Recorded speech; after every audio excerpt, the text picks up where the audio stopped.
Hi everyone, in this lecture we are going to talk about CSS specificity. Now at the beginning of the CSS section of this tutorial series, I talked about how there are only two fundamental concepts that you need to master in order to master CSS. One was box model, which was very simple. The other one is CSS specificity. I mean, CSS specificity is not as difficult as the pronunciation of it is. So what does it say? It says that if there are two CSS rules that are the same and select the same element, then the selector that has the highest specificity will be applied. In case the specificity is equal, then the rule which comes last in the style sheet will be applied, hence cascading.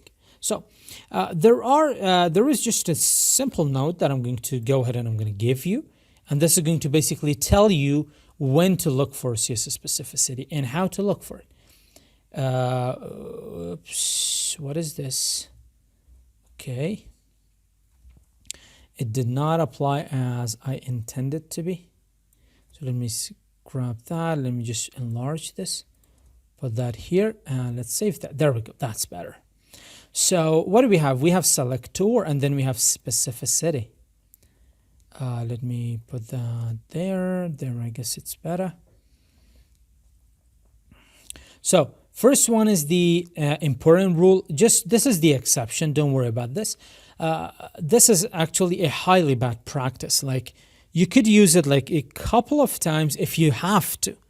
I mean, just find a way where you don't have to use the important rule, because this one, it has the highest specificity. It doesn't matter if you're using inline or IDs or classes, whatever. This is going to take precedence over all of the other rules in CSS, all of the declarations or properties. So keep using this to a minimum. If your code doesn't work, do not provide it with the important so you can just make your code work. Find the bug and fix the bug. Don't use this. It's very, very bad practice to use it. Now, then we have inline styling. We have talked about inline styling towards the start of our CSS section. And that is when styles are applied within the opening tag of an HTML element. Their specificity is 1000. If you were to provide these with numbers, like quantify these, the importance or the precedence of the specificity of HTML elements, then you could say like inline styles, they are 1000. IDs are next, highest specificity 100. Classes, pseudo classes, attribute selectors, their specificity is 10. Element selectors and pseudo elements, their specificity is 1. And the universal selector has a specificity of 0. Now, let's actually take a look at some ways where CSS specificity might create problems for you. Now, CSS specificity is only an issue if you are importing styles from a, let's say from a framework like Bootstrap, and you want to change something, and there might be like some collisions when it comes to CSS properties, or if you are just starting out and let's say you have provided a font size for your main paragraph, and like 500 lines later you again provide it and you forget that and you think, okay, why is it not being applied? Because you have applied it before. That's when these kind of specificity issues will arise. So first I'm going to create an H1. I'm going to give it an ID, and that is going to be main title. And I'm going to also create, nothing else. The title is going to be Animal Planet. I'm going to provide this with an inline style, and I'm going to say font size should be 50 pixels. Let's save that. Let me just keep this to a minimum and decrease this one. There we go. So you can see that the font size has clearly been applied. Now, I'm going to also create a paragraph. This is going to have an ID of main-para. This is also going to have a class of main-para. Okay, and we are going to provide it with some lore. There we go. Let's jump into CSS. Now, we have already applied a font size on our HTML element, and that is an inline. Inline has a specificity of 1000.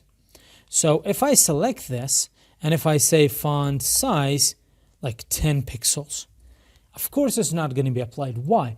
Because this specificity is 1000 to 1. Element selectors have a specificity of 1. Of course, 1000 is going to win. Now, what is going to win over 1000? That is the important. This is where you might use important. And when you save that, you can see now the font size is 10 pixels. Keep using this to a minimum. Don't use it ever if you don't have to. And this is not something that you can play around with, because this is extremely powerful. This property is going to be applied no matter what. So I'm just gonna, I don't know, should I keep it here? I'm gonna keep it here. Let's grab the H1 that has, grab the H1 with its ID, and we are gonna say font size, let's say 80 pixels, and it's not gonna be applied. Why? Because this important rules over that. Now, if I were to grab this important and get it away, what would happen? Well, this 10 apply, or this 80, or the 50 that we have done here. Let's take a look at that. So inline is 1000, ID is 100. So of course 1000 is bigger. So 50 pixels is going to be applied. So let's save this. There we go. 50 pixels has been applied. We could take a look at that in the CSS DevTools, in the Chrome DevTools, and you can see that H1, this is crossed, and this is crossed only the 50, which is element.style. It's an inline style has been applied. Let's move on to our paragraph. So far, we know out of the element and the inline and the ID, the inline is going to win. And now let's check, let's clash IDs with classes. Let's see which one is going to win. So we are going to say background color light sea green, and I'm going to say color, let's put it to white. There we go. So this is what we have done here. Now let's select the element with its class. So this is main para, there we go. And if I say background color light gray, nothing's going to change. Now keep in mind, specificity only matters if there are two colliding rules, two rules which have the same property name. So here is the background color, and here is the background color. So if you grab this element by its class and you provide any other property other than the background color, then in that case you do not really worry about specificity. Again, when there are colliding rules or properties, that's when you worry about specificity. What does that mean? It means that when the property name is the same. So this background color and this one, which one is going to be applied? Even though class comes after, in the stacking order, comes after the ID, but because ID is 100, class is 10, ID is going to win. If you stack up 10 classes or 11 classes, then they're going to win from this ID. And that is not practical, is it? Let's grab the, let's use it using the element, and let's see which one is going to win. Let's say background color, light, golden, rod, yellow. Let's save that. Of course, the ID is going to win. But if the rule is not a colliding of, is not a type of a collision rule, what is the actual sentence? What is the correct sentence?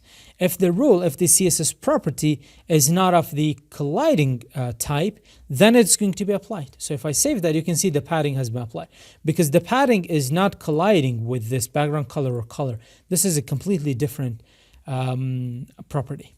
And finally, let's take a look at the universal, and that is the asterisk. We are going to use that in all of our projects. And we are going to say margin 0 and padding 0. Usually for our projects, we are going to set all the margin to, oops, what is that? Padding.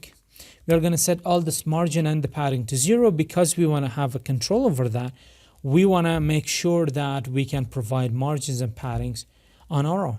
And now you can see, even though this comes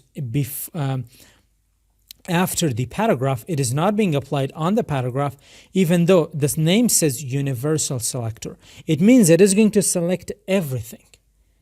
even the placeholder text within the input elements. It's going to select even those. But if you select HTML or body, that is one of the main questions for CSS as well. What is the difference between this selector and the body selector? The body selector does not select the input placeholder text. It doesn't select that. But universal selector, as the name suggests, even though it has the 0 specificity, it selects all HTML elements. With this, our lecture comes to an end. See you in the next one.